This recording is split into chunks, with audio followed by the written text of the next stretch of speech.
So when I do these videos, I try to make them about things that I'm familiar with, things I know about. Obviously, there are things in life that I don't know about, and you have to always have humility to know that you don't know everything.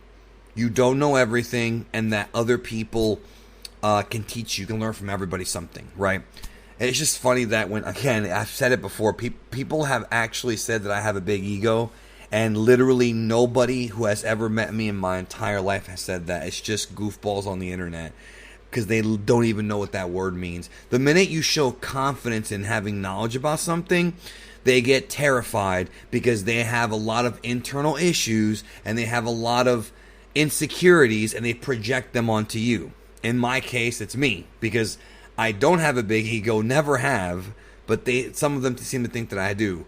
I brought this up in the past. I'm just bringing it up again because it's just funny to me because I know myself pretty well, and so do my friends, and even people who don't know me have said, you're not egotistical at all, because I'm not. People who say that are just very, very misguided, confused, and, again, projecting themselves. But that's not what this video is about.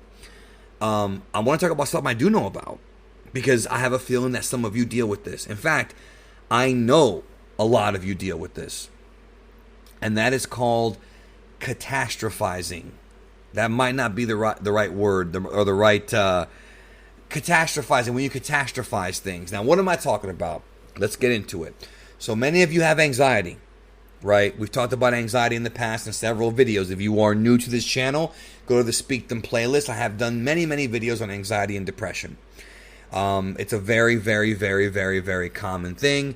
I think that now, with the way that medicine has been working lately, I do feel like we're now much more familiar with depression. Before, people thought it was, oh, you're just sad. They have no idea that it's actually clinical. In some cases, it involves, dopamine, serotonin, all that good stuff. There's brain chemicals involved. Now, with that being said, one of the things that people with anxiety do is they catastrophize everything. In other words, they turn everything into a catastrophe. What do I mean by that? Okay, people with anxiety, sometimes something bad will happen to you, and you create this unbelievable sense of toxic fear where you get caught up in this sort of whirlpool.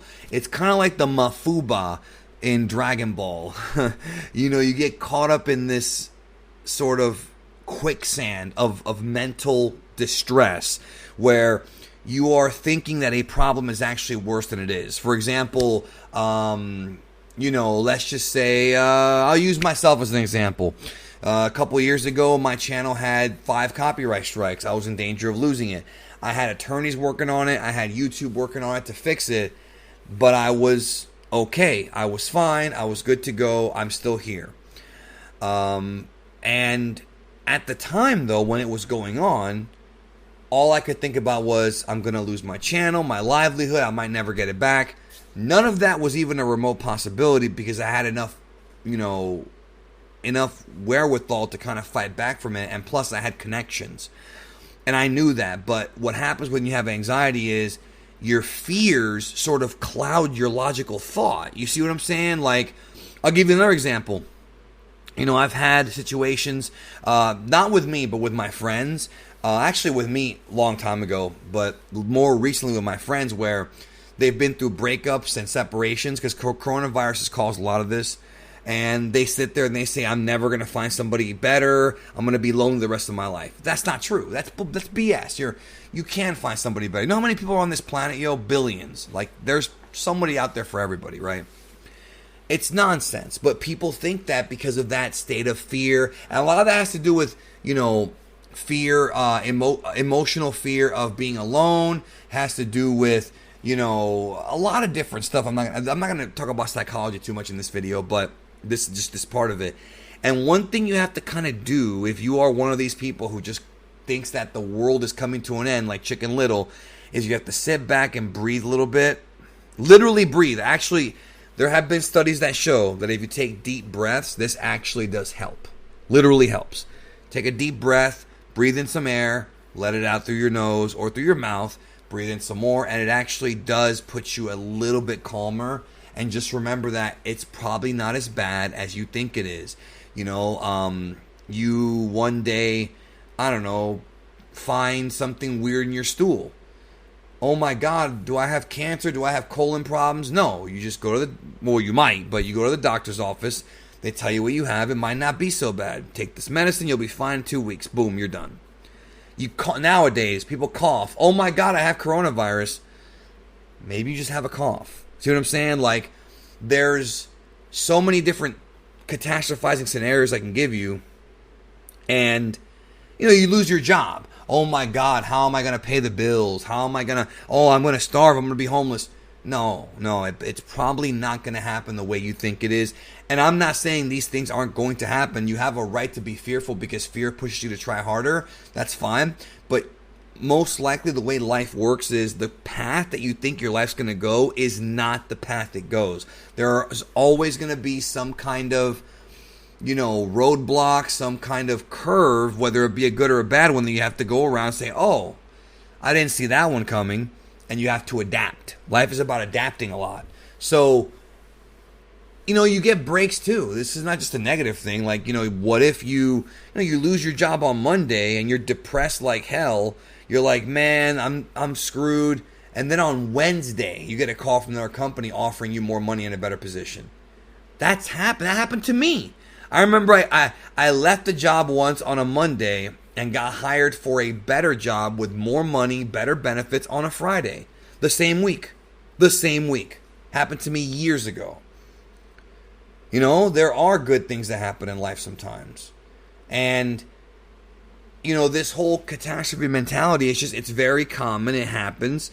And you just have to sit back and remember that, it's going to be okay. That it's not going to go the way that you think, like Luke Skywalker said. I quote that a lot. I'm not a fan of Last Jedi, but that is a very powerful quote because that's a metaphor for life. Like, this is not going to go the way that you think, which is actually the way it went in the movie, in an unfortunate way in some cases, but fortunate in others. That's a metaphor for life. It's a statement that applies to real life. So as long as you remember that, it can create a little bit more anxiety because, one of the things about anxiety is a lot of it comes from fear of the unknown. You don't know where this is going to go. You don't know what's going to end up happening. Could it be bad? Could it be good? But we tend sometimes when we have anxiety to steer more towards the bad than the good. We tend to become pessimistic. Even if we're optimistic about some things, we tend to become pessimistic. And again, I'm talking to you about this because I've dealt with this myself. I have many times, many times, and you start to hear things, you hear threats, you hear things like that, and you get, you're basically, anxiety is not always a bad thing because it's part of like the chemicals in your body preparing for or trying to prepare to defend yourself, whether it be emotional, physical, mental, whatever. It's like adrenaline. Very similar. And so you have the anxiety there to protect you, but the problem is that when you catastrophize things, it's actually making things worse and it's putting you in a bad state. And you have to pull yourself out of that quicksand and just remember that no matter how bad you might think something's going to go, it's probably not going to go that bad.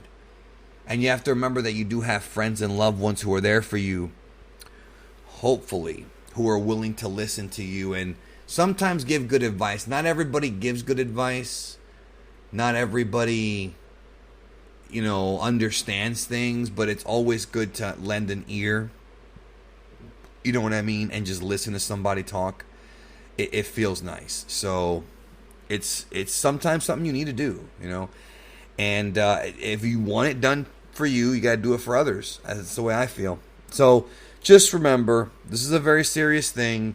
And the best thing to do is try to remain calm and just try to kind of mentally trick yourself into remembering that it's probably not going to go as bad as you think it's going to go, and that there will probably be a positive outcome at the end of the day.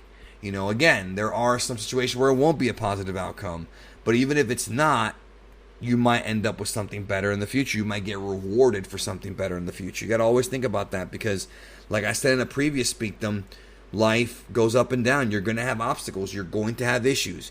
You cannot ignore the fact or deny that every single human walking the face of the earth is going to have a struggle at some point in their life. Point blank. This is unarguable. But don't become a turd or a troll about it. Just understand that it happens And when I say a turd or a troll, I mean projecting your angst and your depression on others. Calling other people names, bullying them. Bullies and trolls oftentimes are in pain themselves. Like, they're actually in pain. I mentioned that earlier. They're actually way worse than you are. Which is why when a bully comes after me, I'm like, man, somebody, on the internet or whatever, I'm like, somebody must have hurt this guy. You know what I mean? It makes me laugh. It really does. It's just very maladaptive. It's very maladaptive. It's a very bad way to go. In fact, basically, what happens is, like, and I might do a separate video about this, but if you have a negative, well, actually, let me save that for a different video, because I think in a separate video I'll talk about this, like negative mentality, but it's tied into this because, like I said, catastrophizing is a negative mentality. You just have to overcome it, man. You have to fight your own battles sometimes. You have your friends that will help you, but sometimes you got to fight your own battles internally, because nobody can really read your thoughts. They only read what you tell them. You know what I'm saying? Anyways, that's going to do it for this Speak Them. I hope you enjoyed it. Thank you for watching, and I love you. Take care of yourself and each other.